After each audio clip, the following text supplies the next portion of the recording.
Mullet setup for gravel. Is it worth it? And what about one bike versus two bike? In this video, I'm gonna show you my bike setup for gravel that I'm gonna use for Badlands, a ultra cycling race of around 700 kilometers off-road.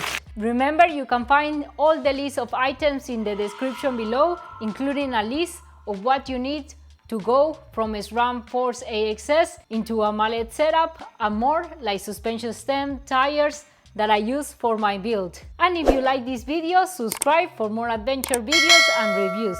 Let's jump into it.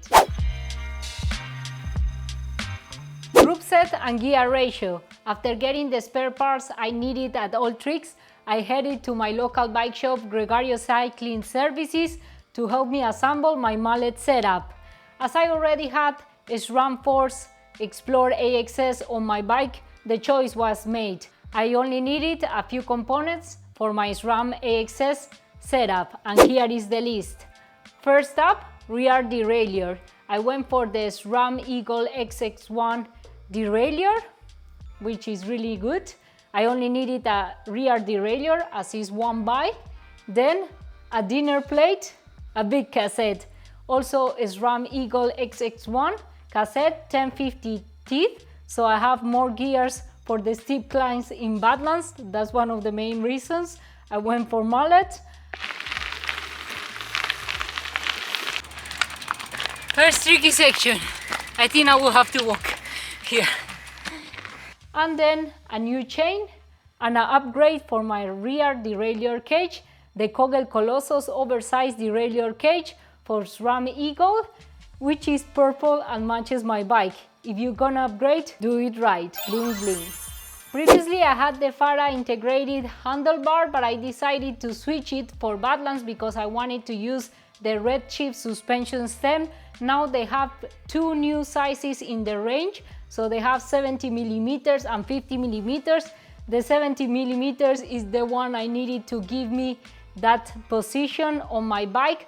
Check out my Redshift discount below for 15% off, giving me a shorter reach because I have a short torso, and allowing me to switch also my handlebar to a Pro Vibe Pursuit bar. I know, a Pursuit bar for gravel, but it's quite comfortable. It's aero, has enough clearance, clamping area for attaching aero bars, which I use the Control Trek Sirocco aero bars. And it's quite comfortable also in the drops. It's quite close to my hand, so I can reach the brakes, which is something I normally struggle.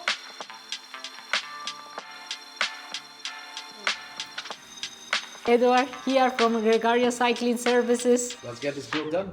Make it a Mullet. Make it a Mullet, So people can get their bike set up here? We are a custom bike shop, so whatever people want to have built custom, they can just contact us and we'll see what we can do. Oh, that's perfect. Even crazy builds? Especially crazy builds. Those are my favorites. First taking off the chain.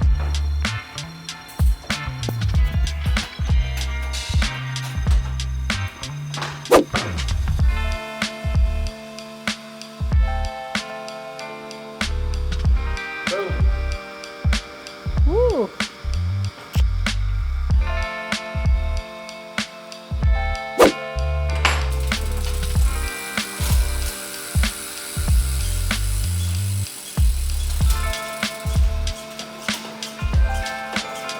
Oh, that's looking cool, huh? Got a new bar. So, have you ever seen a Pursuit bar in a gravel bike? Not as aggressive as this one. So we have Redshift suspension stem with Pursuit bar. So I have before I had a 80 millimeters suspension stem, now I have a 71.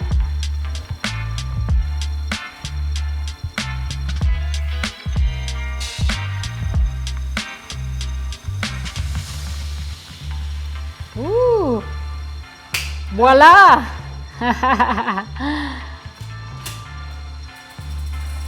Ready to roll.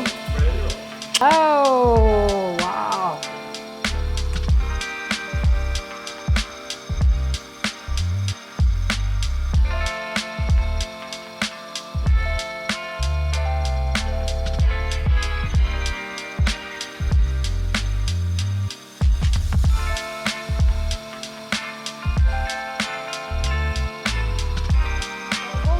Then I have also the Apidura top tube bag. It's really nice and is waterproof and lightweight. Then I also have the Apidura tool pouch to keep my tools, and the Fara frame bag to carry spare parts, a pair of bib shorts and everything else I need. It's not as long as my previous ultra races, so I hope to do it faster, so therefore I need to carry less equipment. I also have the Supernova light, and on the rear the Moon Cerberus light, which lasts a very long time. And then the tires. I've been testing some tires. As you know, I tested in my video review the Schwalbe G1 RS and the Pirelli Cinturato Gravel M. But to be honest, for this race, I prefer a tire that is more reliable and has more grip. So at the rear, I have a combination. Actually, at the rear, I have my trusted Pirelli Cinturato Gravel M in 45 millimeters, but I might switch it to a 50 millimeters, so I still have to make the switch. And at the front, I actually have a mountain bike tire mounted on 700C Fulcrum Red Rapid wheels.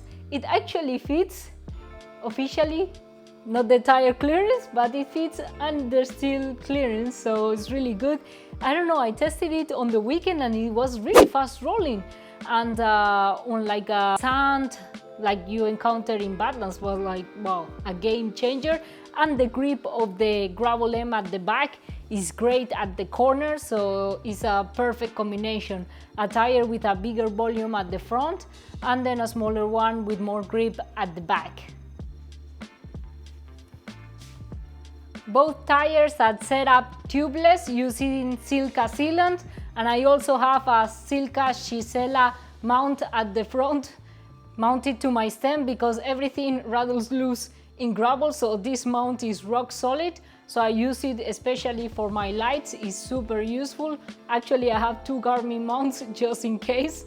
So I have one in my aero bars to see it better and one using the Silca Chisella mount. I have the Garmin Solar computer, which lasts a very long time, and also the Silca bottle cages, titanium ones, lightweight.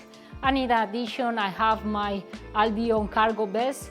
I carry in the cargo vest a hydration bladder, which is really good for me, especially if you don't have really good handling skills in gravel. It's good to be able to drink without taking your hands off the handlebar. And I can carry all my snacks and race nutrition. I have a lot of gels. Normally I use the Precision Hydration gels, 90 grams, and a gel bottle of like 300 grams at the beginning, so I have energy for a long time. And electrolytes is very important, especially in warm races like this one.